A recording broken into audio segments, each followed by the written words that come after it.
Senhoras e senhores, respeitável público, começando mais um vídeo aqui no meu canal para a gente falar sobre quem pode substituir o Luciano, ele que está suspenso. A gente vai falar um pouquinho sobre o trabalho do Zubeldia até o confronto deste sábado contra o Flamengo. Vamos falar também um pouquinho de Eric, ele sim recebeu algumas sondagens aí nas últimas semanas, né? Porque já faz um tempinho essa história. E vamos também falar sobre o mercado, principalmente em relação ao Thiago Mendes. Vamos falar um pouquinho também sobre o jogador.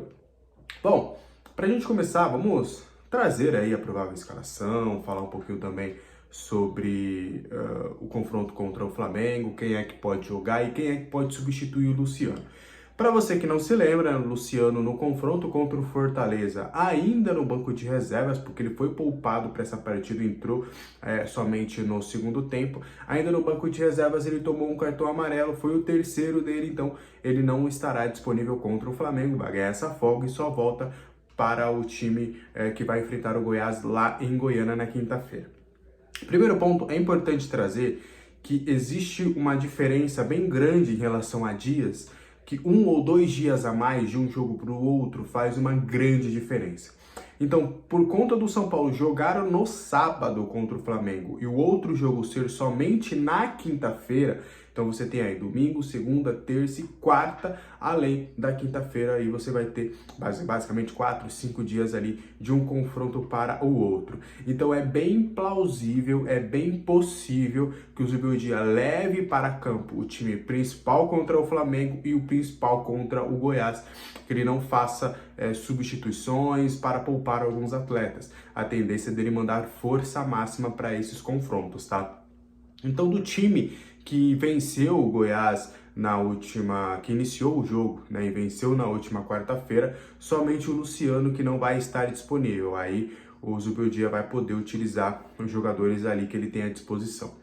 E óbvio que acredito até que por uma questão, ainda é cedo, tá? A gente tá fazendo esse vídeo aqui na quinta-feira, teve um primeiro treino só na quarta, neste momento ainda vai ter um treino, tem o treino de sexta-feira, e aí sim a gente já vai poder ter uma dimensão do qual que será o time ou quem será o substituto do Luciano. Mas até por conta de ter entrado bem no último jogo, pelo Lucas ter de fato jogado bem também, mas pelo meio, eu sou até contrário a algumas pessoas que acham que o Lucas tem que ser fixado no meio. Eu acho que como ponta ali pela direita, como um meia, para ser verdade, pela direita, ele tem caído muito bem, tem jogado muito bem. Mas enfim, isso aí é um papo para um outro momento. Mas a tendência é que para esse jogo contra o Flamengo ele deve realmente trazer o Lucas para atuar mais pelo meio e aí sim apostar no Eric. No confronto contra o Fortaleza foi o Wellington Rato que ele acabou colocando para o jogo, só que o Wellington Rato acabou não indo bem, né? E tanto é que a primeira substituição do Zubeldia, ele que é muito a favor das hierarquias dentro do time, acho que o Eric, neste momento, subiu esse degrau de hierarquia, não pela importância que tem no elenco, mas o momento fala muito. Então eu acredito que realmente ele vai acabar optando pelo Eric. É óbvio, né? Até por conta do adversário, o Zubeldia pode pensar em alguma outra coisa, mas eu acredito que ele vai ficar mesmo nisso e acho que teremos o São Paulo.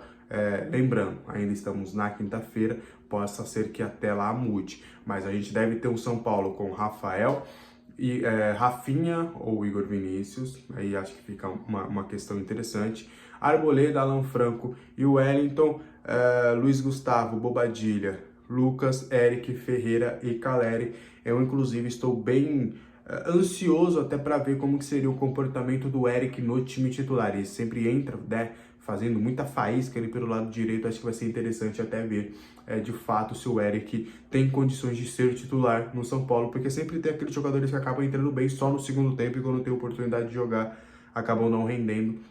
Mas esse pode não ser o caso do Eric. Vamos ver se realmente o Zubeldia vai bancar essa alteração ou se ele vai, por exemplo, aparecer com o Wellington Rato na direita ou se ele vai aprontar alguma outra questão, tá? Mas eu acredito que a tendência é realmente do Eric ser titular no confronto contra o Flamengo. A bola vai rolar às 9h30 lá no estádio do Morumbi. Estaremos lá mais uma vez marcando presença para trazer todas as emoções em todas as redes sociais, tá? Por isso que eu sempre falo que é importante. Me segue no Instagram, me segue no X, as redes sociais todas estão aqui embaixo, porque eu faço toda a cobertura nessas outras redes, então é importante você estar sempre acompanhando todos os passos aqui que a gente tem feito na cobertura do São Paulo, beleza? Então 9h30 no estádio do Morumbi, inclusive também estarei com o pessoal lá da Rádio Fute Mais fazendo a transmissão ao vivo do confronto diretamente lá do estádio do Morumbi. E aí agora a gente vai passar um pouquinho desse tema, que aí a gente vai falar sobre outras situações também envolvendo o São Paulo. Vamos falar, só para a gente fazer essa transição de Eric, escalação para mercado. O Eric foi um jogador que recebeu sondagens. O São Paulo, né, frequentemente, na verdade, tem jogadores que receberam sondagens nas últimas semanas. Mas há um tempo também falaram que não foi de agora o Eric recebeu algumas sondagens. Teve até esse papo de Bragantino, e aí óbvio, né, que depois que pipocou por aí, o Eric já tinha feito inclusive 8 jogos no Brasileirão, é impossível ele sair neste momento. Porém, de fato, o Bragantino consultou ali, fez um primeiro contato para saber mais detalhes em relação ao Eric. Esse contato não foi feito ao São Paulo. O São Paulo alega que não chegou nada para ele, mas é comum, né, alguns clubes perguntarem para empresários para entender a situação. E eu pude apurar que Bragantino e Santos foram algumas das equipes que fizeram essas sondagens. Inclusive tiveram outras equipes das séries A e B que fizeram esse contato, mas desde o primeiro momento, tanto o jogador quanto a comissão técnica contam um com o outro. O Eric quer ficar no São Paulo, quer se provar, entende que ainda não é o momento de sair, tem conseguido, mesmo com poucos minutos, tem sido mais utilizado. O Zubeldia também adora o jogador. Teve toda essa polêmica de poucos minutos, mas o Zubeldia já se explicou e ele conta com o jogador. O clube também entende que não é o momento de se desfazer do atleta, enfim. Foi algo bem superficial ali que realmente não passou da sondagem, né? A sondagem é quando tem um monitoramento que você só observa o jogador. Aí depois tem uma sondagem que você faz o primeiro contato inicial para entender alguma coisa, e aí sim você pode começar tratativas para depois virar uma proposta oficial. Mas o Eric ficou ali realmente só na base da sondagem, tá bom? O Eric vai ficar no São Paulo aí, quem sabe até por muito tempo, mas nessa temporada é presença garantida no time de Zubeldia. E para a gente fechar aqui o vídeo de hoje, vamos falar um pouquinho sobre essa situação do Thiago Mendes, né?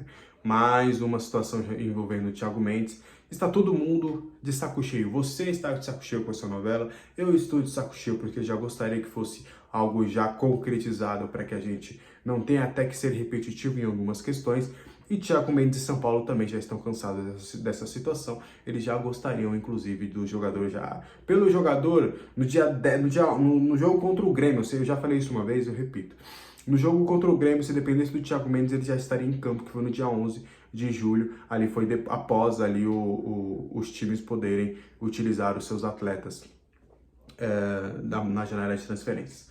Pois bem, nessa semana, na terça e na quarta-feira, aconteceram reuniões entre representantes do Thiago e também representantes do São Paulo para tentar montar uma estratégia, algo viável que faça o Al Rayyan de fato aceitar a liberação do Thiago neste momento.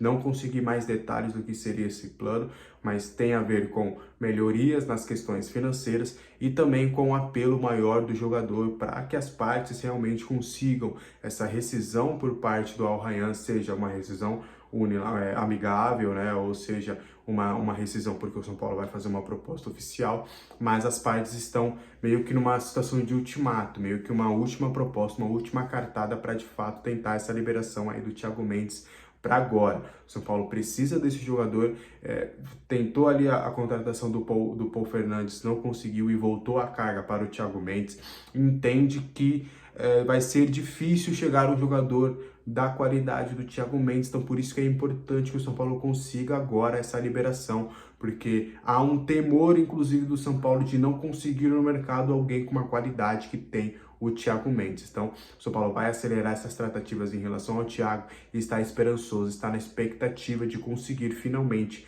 concretizar esse negócio, tá bom? Então, basicamente, essas são as informações de hoje. Espero que você tenha gostado do vídeo. De novo, faça o convite, se inscreva no canal e olha todas as redes sociais aqui, me acompanhe, pega esse vídeo, espalhe aí nos seus grupos de WhatsApp, Telegram, para o pessoal ficar bem informado em relação ao São Paulo. Até o próximo vídeo. Valeu, tchau, tchau. Fui!